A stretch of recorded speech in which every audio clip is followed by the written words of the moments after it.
UP में Samajwadi party Ramcharitmanas के बहाने पिछड़े और दलित समुदाय की गोलबंदी करने में जुट गई है। लेकिन अपने वोट बैंक में सेंधमारी की कोशिश होता देख बहन जी यानी कि मायावती ने भी सियासी मैदान में एंट्री मारी है। यानी कि मानस के बहाने वोटों का गणित साधा जा रहा है। ये कैसा धर्म है? पूरे शुद्ध समाज को अपमानित करने की बात करता है। क्या यही धर्म है? जात जनगणना कराओ सरकार, कराओ सरकार।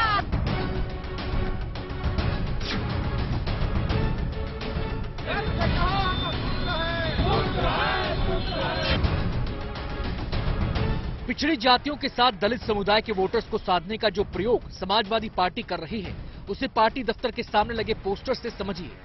रामचरितमानस की कुछ चौपाइयों पर सवाल उठाकर स्वामी प्रसाद मौर्य ने जो राह दिखाई है, उस पर पार्टी के नेता दौड़ लगा रहे हैं। समाजवादी पार्टी के नेता स्वामी प्रसाद मौर्य की रामचरितमानस को लेकर की गई टिप्पणी के बाद राजनीतिक भूचाल तो आया ही, लेकिन एक नया वॉर भी शुरू हो गया। ये वॉर पोस्टर वॉर का है।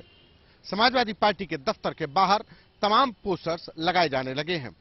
हम इस समय पर समाजवादी पार्टी के दफ्तर के बाहर मौजूद हैं और पीछे आप तमाम पोस्टर्स देख सकते हैं। तमाम लोग ऐसे पोस्टर्स के में अपने नाम के आगे शूद्र लिखने लगे हैं। इसी तरीके से एक ये और पोस्टर है, अधम ते अधम अति नारी।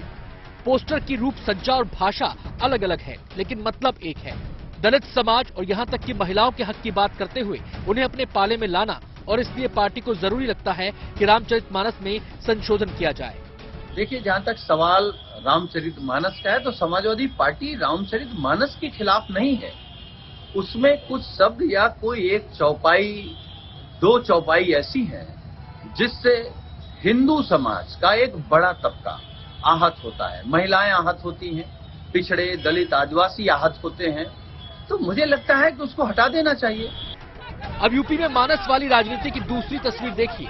सिख समुदाय के बीजेपी कार्यकर्ता हाथ में मानस लेकर समाजवादी पार्टी के दफ्तर पहुंचे और वहां विरोध प्रदर्शन किया। कानपुर से सिख समुदाय के कुछ लोग रामचरितमानस लेकर के समाजवादी पार्टी के दफ्तर पहुंचे थे, बताने के लिए कि आखिर जो रामचरितमानस में जिन चौपाइयों को लेकर के विरोध हो रहा है, उनमें आखिर लिखा क्या है। आप लोग कहां से आए हैं? मैं कानपुर से आया हूं। जो जातियों को बांटने का काम समाजवादी कर रही है, वो कृपया करके बंद कर दे। किसी भी श्लोक को, किसी भी धार्मिक ग्रंथ से आधा अधूरा लेके गलत बयान करना, ये बहुत निंदाजनक है। जाहिर है समाजवादी पार्टी की मानस वाली सियासत का मकसद यूपी में बीजेपी के जनाधार में सेंध लगाना है, यानी गैर यादव पिछड़ी जातियां और दलित समुदाय पर डोरे डालना है। ये बात बीजेपी खूब समझ रही है, लेकिन विधान परिषद चुनाव में जीत के बाद पार्टी समाजवादी पार्टी की चुनौती को ज्यादा भाव नहीं दे रही। लेकिन 100 में 60 हमारा है, 40% में बंटवारा है, बंटवारे में भी हमारा है। विकास विरोधी लोग हैं, जातिवादी लोग हैं, गुंडागर्दी और अराजकता का संरक्षण करने वाले लोग हैं। असल में 2024 के चुनावी रण में बीजेपी के पास राम मंदिर का ट्रम्प कार्ड होगा। समाजवादी पार्टी बीजेपी के इस चुनावी ब्रह्मास्त्र की काट खोजने में लगी है। रामचरितमानस को भी इसलिए सियासत के केंद्र में लाया गया है। जाहिर है इस पर घमासान तो तेज होगा। और हमें स्पष्ट लगता है कि सामाजिक विद्वेष करके अपनी राजनीतिक रोटियां चमकाने वाले दलों को किसी भी प्रकार की मान्यता नहीं मिलनी चाहिए। उनको चुनाव लड़ने का अधिकार नहीं है।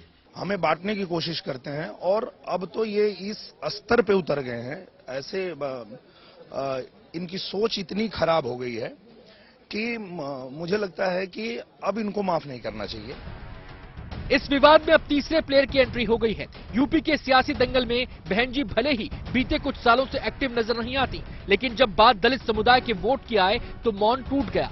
समाजवादी पार्टी की रणनीति को समझते हुए उन्हें गेस्ट हाउस कांड की याद दिलाई और कहा कि अखिलेश की पार्टी तो दलित विरोधी है। मायावती को इस बात पर भी आपत्ति है कि समाजवादी पार्टी अनुसूचित जाति के लिए जाति सूचक शब्द का इस्तेमाल कर रही है। समाजवादी पार्टी में शिवपाल यादव जी राष्ट्रीय महासचिव बने हैं। मुलायम सिंह जी के बाद डिंपल जी के इलेक्शन में उनको पैर छूकर घर में इका करके लेके आए। उनका अधिकृत बयान आ गया है कि मौर्य जी का निजी बयान है, उनका कोई लेना देना नहीं है। इसको रोल बैक करना चाहिए, अड़ना नहीं चाहिए। और धर्म से संबंधित किसी भी धर्म का हो, किसी को भी अधिकार नहीं है कि उनकी बेइज्जती करें। ये कुछ मुद्दा है ही नहीं, इन्फेक्शियस है। इस पे मेरे हिसाब से चर्चा होनी नहीं चाहिए। यूपी के चुनाव में दलित समुदाय बेहद निर्णायक है। अखिलेश की मुश्किल ये है कि तमाम कोशिशों के बावजूद अब तक उन्हें दलितों का साथ नहीं मिल पाया है। रामचरितमानस विवाद से एक उम्मीद जागी है, पर मायावती की एंट्री से उम्मीद के मुताबिक फल मिले ये जरूरी नहीं। लेकिन अब तक की सियासत से एक बात समझ आ रही है, वो ये कि 2024 तक इस मुद्दे को जिंदा रखने की कोशिश जरूर होगी। लखनऊ से संतोष शर्मा के साथ bureau report, good news today.